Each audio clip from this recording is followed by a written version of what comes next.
But trust me, man, the dirt only helps the track. There's Yeah. no two ways Yeah. about it. Like that first time when we went with the Busa to the track, Vikrant Singh is head of content at Karwale, and we were all riding together. And he was behind me. I think he had his RTR Forever he's been riding that RTR, that yeah. with the 310. blacked out fairing, yeah.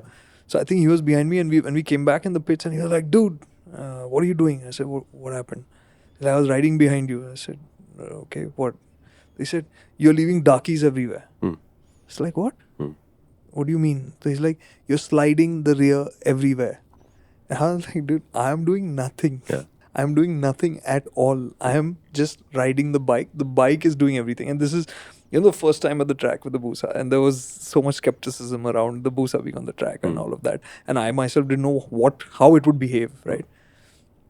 Entire thing was that the bike, what I realized then was the bike, the way it's been designed, is balancing itself out. It's using the power, but it's providing me the stability that I needed to drive out of the corners, keep it smooth, keep it clean. So what I did after that was that instead of using it in A mode, it was initially in A mode, I dropped it down to B mode. So it cut down the amount of power that it was giving to the rear. So it became even cleaner to ride around the track. But the other side, which I could not, and that is me, and that's partly the machine, the brakes. That feeling, resolving that feeling over there never happened. Yeah. Because at the end of that, when you come out of the D, the long D, and then there's that kink and the heartbreaking for the right 8. Whatever. It's a 90 right, and you've come flat out. Yeah. You're coming At the end of the back straight, number 8. so you are coming flat out.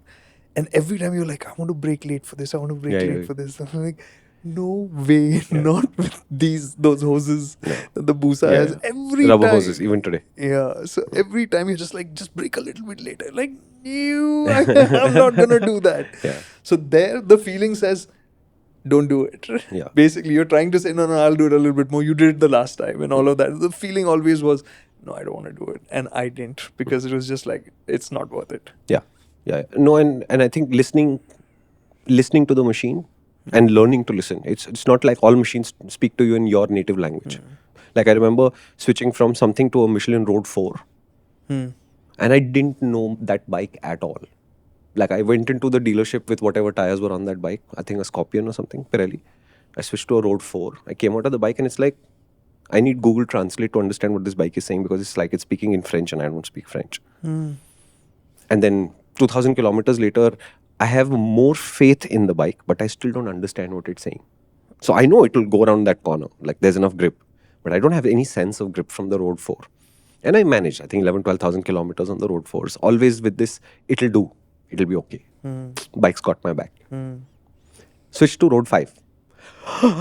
Now it is speaking my language. Oh, really? And specifically, it was the Road 4. The way it returned feedback, I did not understand it. Oh, I've not used the Road 4 at all. Similarly, certain Metzlers feel exactly like MRFs.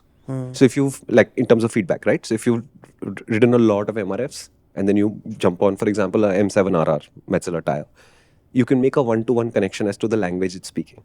Obviously, the grip levels are higher and the feedback levels are better, all that. But it's speaking the same language. So when the MRF says there is grip, the Metzler also says in the same way that there is grip. There's a difference in the quantum of it, and that's fine. But there's no momentary, I have to recalibrate to this. Whereas Pirellis, for example, are super soft. Yeah. And it takes a while to understand how to read this tire. But all of these little nuances give you the... think of it like a world full of, let's say, network jacks in all of these little systems. And you have to jack into each of these systems to be able to read the data that is coming and form the picture of what's really going on. Right?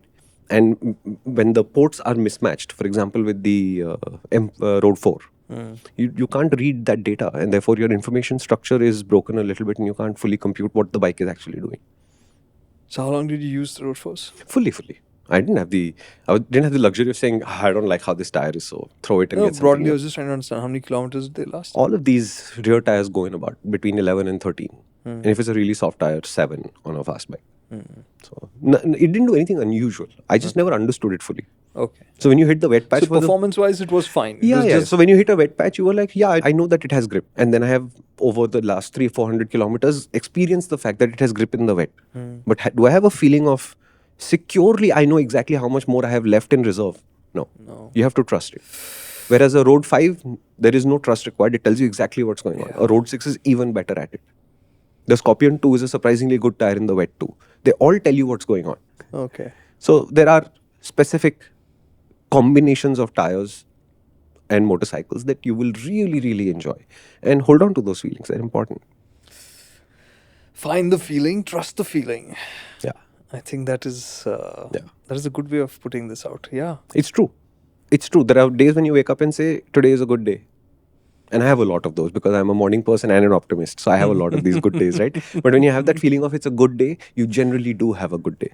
Yeah. And imagine this. I've said this for riding in the rain. There's a whole bunch of people who say, I hate the rain. It is so filthy. It is so dirty.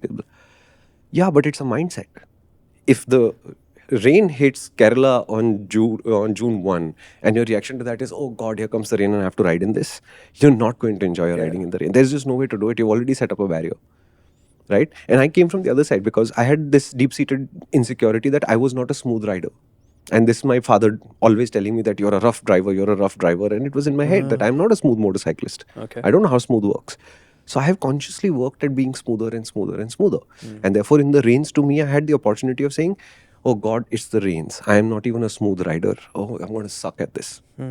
Or I could say, this is going to expose my weaknesses the most, so I can make the most of this learning opportunity, for which I have to ride more. Right? But I'm a road test. I didn't have a choice. Right? I showed up at MotorInc, they gave me the bikes and said, go ride. And it rains in Mumbai for 3 months and you have to ride in the rain. So I said, okay, let's maximize what we can learn from this. Before ABS, before traction control, but relatively small bikes. I wrote my heart out in the rain and I came to love it because it is that challenge. And you know that when the rain comes, you can see that my excitement is changing. And I'm telling you, my raincoat is the least used raincoat on earth. It's always there in my EDC. I can't remember the last time I took it out consciously. I also love riding in the rain and driving and also night. Whoa, you made it through a video that's way longer than 1 minute. We might be onto something here. In which case, head to the MotorInc channel and there might be a next challenge waiting for you there.